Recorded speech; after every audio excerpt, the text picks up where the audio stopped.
Buxing has left behind. So we need to catch hold of all these 7 things and we have to continue the ministry. మొట్టమొదటిది సహోదరుని యవనస్తులు కానీ ఎవరిని కానీ మరి ఏం చేసేలా పురికొల్పే వారు ఉండాలి. So firstly we need to encourage each other.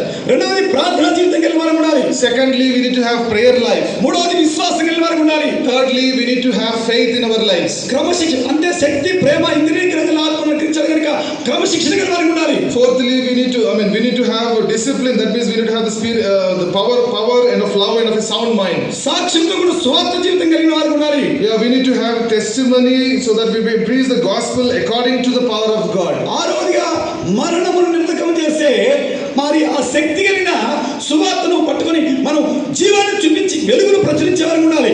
Sixthly we need to abolish death and we need to preach the gospel so that we may bring life and immortality to light.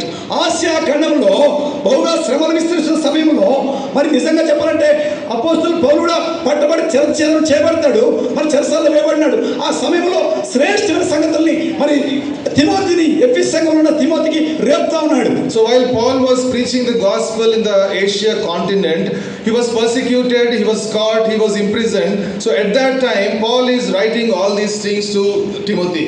ఈ లోకంలో మనం జీవితం జీవించాలంటే కొన్ని విషయాల్లో మనము మరి శత్రువులాగా మనల్ని వెంటాడుతూ ఉంటాయి 5 సంగతులు. So we have to live an overcoming life in this world. Then we need to know these things. మొట్టమొదటి ఏంటంటే పిరికితనం. The first thing is timid nature. కాబట్టి ప్రియులారా గుర్తుపెట్టుకోండి, యవనస్తులారా మరి పిరికితనం రానియద్దు. ప్రభు కొరకే జీవించే విషయంలో, ప్రభు కొరకే నడిచే విషయంలో, ప్రభు కొరకే సాక్షిగా జీవించే విషయంలో, ప్రభు కొరకే ప్రచురించే విషయంలో పిరికితనం చూపొద్దు. So if you want to live for God, live like a testimony for God, live for God, then we should not have this timid nature. ఏ పిరికితనం నిన్ను ఎంటాడుతూ ఉంటే ఇప్పుడే ప్రార్థన చేసి కోరుకో. ఏం కోరుకో అంటే ప్రభా నీ శక్తి నాకు కలుగు, నీ రక్తం నన్ను కడుగు, నన్ను పవిత్రపరచని జ్ఞాపకం చేసుకొని నీ పునరుద్ధరణ శక్తి నాకు ఇవ్వమని కోరుకో. ప్రభు సాయం చేస్తాడు. If you are a timid person, then today pray to God, God please give the power of resurrection to me and take out this timid nature from me.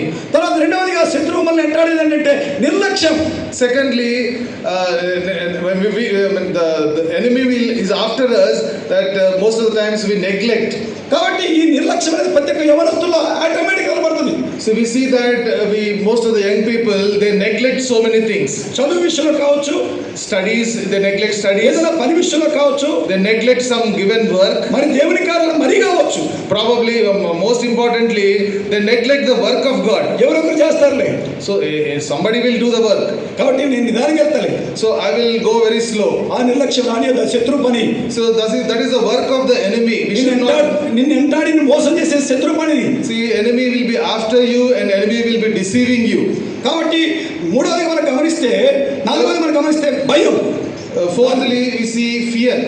కాబట్టి ప్రతి ఒక్కరి యవనస్తులు భయపడతా ఉంటారు. So every young people, young man or woman, they will be fearing. భవిష్యత్తు విషయంలో కావచ్చు, fear about the future. Further studies విషయంలో కావచ్చు, fear about